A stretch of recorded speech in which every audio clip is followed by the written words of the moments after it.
Welcome to our channel. నేను యజ్ఞమూర్తి. తమిళనాట ఇప్పుడు ఒక వీడియో వైరల్గా మారుతూ ఉంది. మనకు తెలిసినటువంటి నటుడు వినాయకన్, అంటే జైలర్ సినిమా ద్వారా మనకు బాగా సుపరిచితుడు.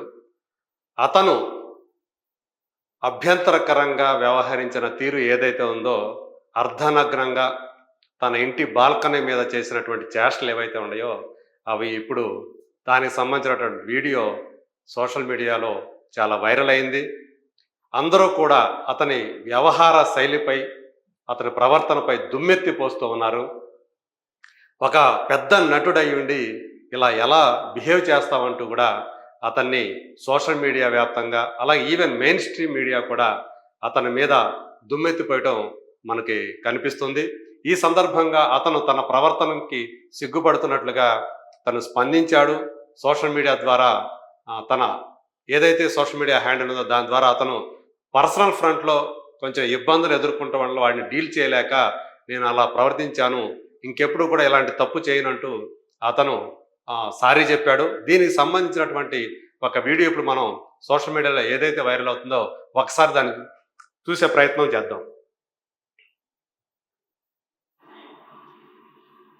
ఇక మనం చూస్తున్నాం, ఇతను వినాయకన్ తన ఇంటి ఆ బాల్కనీలోకి వచ్చి అతను లుంగీతోటి, కేవలం ఒంటి మీద లుంగీ మాత్రమే ఉంది. ఎదురుగా ఉన్న వాళ్ళు ఎవరో ఒక అతను అతన్ని వీడియో తీసి, అంటే అక్కడ అతను ప్రవర్తించిన తీరు కూడా చూడండి, కింద పట్టడం, లేవటం మళ్ళీ. సో అతను అలాగే ఎవరినో ఏదో తిడుతున్నట్లుగా కూడా మనకి కనిపిస్తూ ఉంది. సో ఇదంతా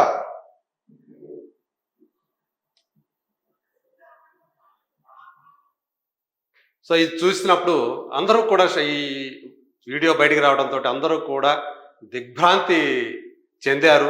ఏంటి వినాయకుని ఎలా ప్రవర్తిస్తాడా, అతని ఒరిజినల్ క్యారెక్టర్ ఇదేనా అని చెప్పేసి.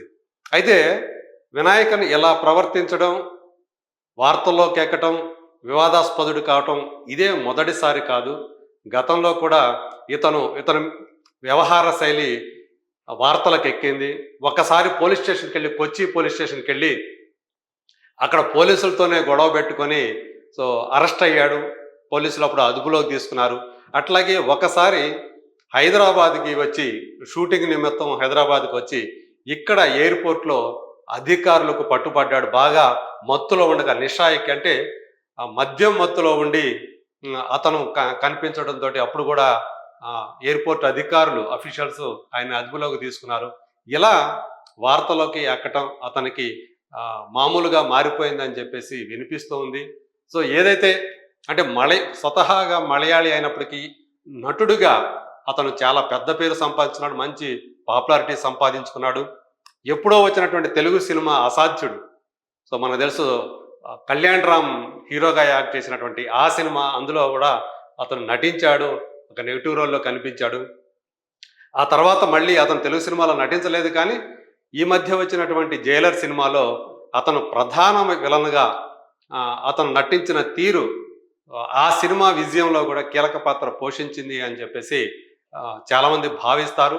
సో రజనీకాంత్ తోటి అతను ఢీకొట్టినటువంటి విధానం, అలాగే చివరిదాకా ఒక స్మగ్లర్గా అతను చేసినటువంటి జైలర్ని ఇబ్బందులు పెట్టడానికి, ఆయన్ని కుటుంబాన్ని అంతం చేయడానికి అతను చేసినటువంటి పనులన్నీ కూడా జైలర్ ఎలా ఎదుర్కొని వాటిని తిప్పికొట్టాడు, ఎలా చివరికి అతను ఓడిపోయాడు అనేది మనం చూసాము. చాలా బాగా నెల్సన్ దిలీప్ కుమార్ తెరకెక్కించిన విధానం అందరినీ కూడా ఆకట్టుకోవడం మనం చూసాం. సో అట్లాగే రీసెంట్గా వచ్చినటువంటి మలయాళీ బ్లాక్ బస్టర్ మూవీ మార్కోలో కూడా అతను ఒక కీలక పాత్రలో కనిపించడం మనం చూసాం.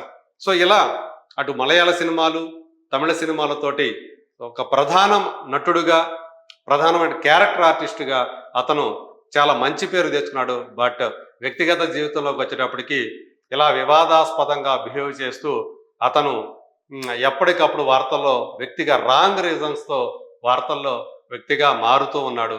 సో ఇప్పటికీ తను చేసిన పనికి సిగ్గుపడుతున్నాను, ఇంకోసారి ఇలాంటి తప్పు చేయను, దయచేసి నన్ను క్షమించండి, నేను నా వ్యక్తిగత జీవితంలో కొన్ని సమస్యలు ఎదుర్కొంటున్నాను, వాటిని ఎలా డీల్ చేయాలో నాకు తెలియట్లేదు, అందుగురించి నేను అలా ప్రవర్తించాను, ఇంకోసారి ఇలాగా జరగకుండా చూసుకుంటాను, దయచేసి క్షమించండి అంటూ అతను పెట్టిన పోస్ట్ కూడా ఇప్పుడు వైరల్ అవుతూ ఉంది. సో ఏదేమైనప్పటికీ కూడా అంటే నటులు చాలామందికి వాళ్ళని ఆ- ఆదర్శవంతంగా ఉండాలని చెప్పేసి చాలామంది భావిస్తూ ఉంటారు మామూలుగా. సో వాళ్ళని అభిమానించి ఈవెన్ వాళ్ళు విలన్ రోల్స్ పోషించినప్పటికీ కూడా వాళ్ళని అభిమానించే వాళ్ళు ఉంటారు. సో వాళ్ళందరూ కూడా ఇతని చేష్టలకి అంటే మనం చాలామందిని చూసాం. నిజ జీవితంలో చాలా సాఫ్ట్‌గా ఉండేవాళ్ళు కూడా తెర మీద క్రూరమైనటువంటి విలన్లుగా వాళ్ళు రాణించే తీరు చాలా గొప్పగా ఉంటుంది. తెలుగులో మనకు తెలుసు ఒక 'రాజనాల' లాంటి ఒక గొప్ప నటుడు, ఒక 'ఆర్ నాగేశ్వరరావు' లాంటి ఒక గొప్ప నటుడు ఆ రోజుల్లో, ఒక 'ఎస్వి రంగారావు' గారు లాంటి ఒక గొప్ప నటులు. వీళ్ళందరూ కూడా తెర మీద అద్భుతమైనటువంటి విలనిజం పండించిన వాళ్ళు. కానీ నిజ జీవితంలో వాళ్ళు చాలా సహృదయులుగా, చాలా మంచి వాళ్ళుగా పేరు సంపాదించుకున్నారు. సో అట్లనే ఈవెన్ తమిళంలో పెద్ద పెద్ద విలన్‌గా రాణించిన వాళ్ళు సైతం సో నిజ జీవితంలో చాలా మానవతావాదులుగా పేరు సంపాదించుకోవడం చూసాం. అంతెందుకు బాలీవుడ్ యాక్టర్ సోనూ సూద్ సో ఎన్ని సినిమాల్లో ఆయన విలన్‌గా నటించారో మనకు తెలుసు. కానీ నిజ జీవితంలో ఆయన గొప్ప మానవతావాదిగా ఎంత పేరు తెచ్చుకున్నారు. అలాగే ఎంతోమందికి ఆయన విరాళాలు అందించారు. కష్టాల్లో ఉన్నవారిని, ఆర్థిక కష్టాల్లో ఉన్న వాళ్ళని ఆదుకున్నారు. సో ఆయన తెర మీదనే విలన్, నిజ జీవితంలో మాత్రం హీరో అని చెప్పేసి అందరూ కూడా కొనియాడుతుంటారు. కానీ వినాయకన్ విషయానికి వచ్చేటప్పటికి తెర మీదే కాదు, తెర బయట కూడా ఆయన అదే విధంగా బిహేవ్ చేస్తున్నాడు అంటూ సో నెటిజన్లు కానివ్వండి, అలాగే సినిమా వాళ్ళు కానివ్వండి అభిప్రాయపడుతున్నారు.